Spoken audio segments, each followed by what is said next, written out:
Okay, hey there guys, we are again on some money saving tricks and also nutrition. So we are going to make some homemade chocolate syrup because it's expensive than stores.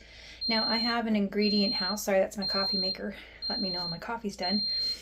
But if you have the stuff in your pantry and able to make the other stuff that you would buy normally in the store, that's where you're saving money. Also, you know what's going into it because this has 2, 3, 4, 5 ingredients. That's it. And I'm going to save it in my fridge for my coffees. So this, I got this on All Recipes and it's super simple. So we need 3 cups of water.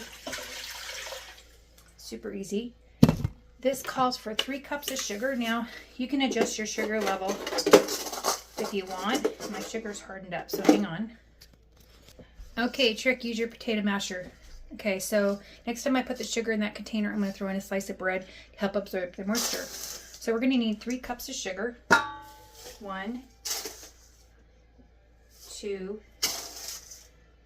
3. So equal sugar, equal water, basically.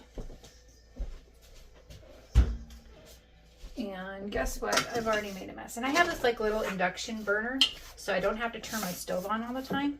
I use that all the time. All right, so then we need 2 cups of cocoa powder. I mean, you know, I get mine at the chef store. I don't want to deal with that, so hang on. I think I'd be more prepared. So I got this one where I can reach it easier. This is a Pampered Chef one that I used to be a Pampered Chef person, but not anymore. I got everything I wanted out of it. So 2 cups of cocoa, give or take. We're going to put that in there. And then we need, it says 2 pinches of salt. I don't want to use my fingers, so I'm just going to grab my little scoop.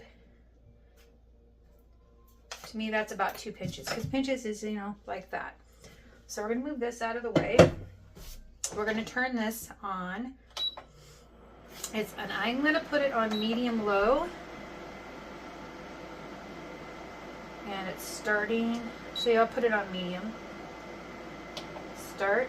So it's starting to heat up. One thing that's cool about induction burners is they heat up really quick and it's not hot around here, and we can do that. So let me go get a whisk. So we're going to whisk all this together. Hang on. We're going to whisk all this together until it's all incorporated in kind of a smooth little mixture.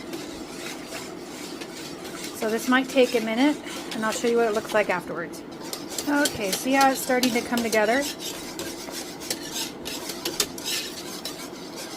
Now, we're going to just let this go until it starts simmering and doing a lower boil, which will cause me, I'll have to turn the temperature up a little bit. And there's vanilla that goes in this also, but you don't put the vanilla in until you take it off the heat, so you don't lose some of the flavoring. See, it's really starting to look good now. So I'm going to let here and see it do its thing, and then we'll come back to it when it starts simmering and getting to a boil. Okay, it's starting to simmer up, so I'm going to turn this up to like a medium-high and hit start. And also, if you want a thicker syrup, this is obviously too thin right now, you just want to boil it longer. And then you'll get more of like a fudgy syrup type of thing because you're reducing the water in it. You'll have less product, but it'll be more intense and thicker flavoring. And we'll get this done real quick, and I'll show you what it looks like when it's done. Okay, it's really starting to bubble now. I want mine to be thicker, so I'm going to turn it up to my high again. All right, and I really want this to boil. And when you let it, I let mine boil anywhere from 4 to 5 minutes. See, it's all clear and syrupy, so I'm going to let this get boiling, and then we'll come back. So we are now at a really nice boil. It's been about 5 minutes, and it's thickened up pretty good. If I wanted it thicker, more like a sauce, like a fudgy, syrupy ice cream cover, I'd continue doing this, but I'm going to stop and add my vanilla. All right, here's my vanilla. It's homemade vanilla. I've made myself. Had it for years. Just keep adding to it. So it says 2 teaspoons. Oops. You think I like the taste of vanilla? I just wing that. It's not exact. So anyway, we're gonna, now I turn this off so the heat is off, and then these induction tops, the heat goes down really quick. So now we're just gonna stir this up with the vanilla flavor. You can leave out the vanilla flavoring too, or you can put other flavorings in there if you want. So we're gonna stir that up. See, it just turned off. And we're gonna put it in a jar. Okay, I forgot to say, you want to make sure you let this cool down before you put it into a glass jar. That's what I'm putting it into, because otherwise it's going to implode. I've had a jar warming up in the oven like I do with my canning. So I'm going to go grab that, and I'm going to pour that in there in just a minute. All right, here we go, finished product. So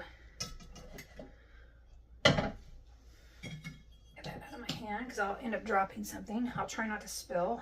That's usually what I do.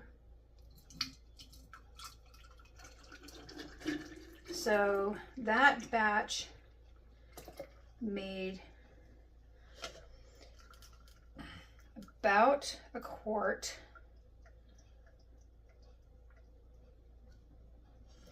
of syrup. And this is a syrup that I use for my coffee.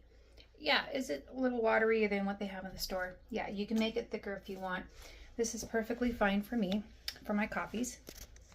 And I just got these really cool plastic lids. I could use rings if I want on it, and lids, but this is just gonna go in my fridge, and it lasts probably up to about 30 days, maybe. I never get enough, it never lasts that long with me because I put it in my coffee in the morning, but it's homemade. You know what's in it, easy to make. I just was puttering around the kitchen this morning and was doing this, and we're good to go. So again, I found it on All Recipes. Real simple, 5 ingredients. We'll talk to you later. You guys have a great day. Question I have for you. Does anybody want to see a tour of my non-aesthetic kitchen area, pantry? If so, I'll do one if you guys put in a comment. Thanks a lot and have a good day.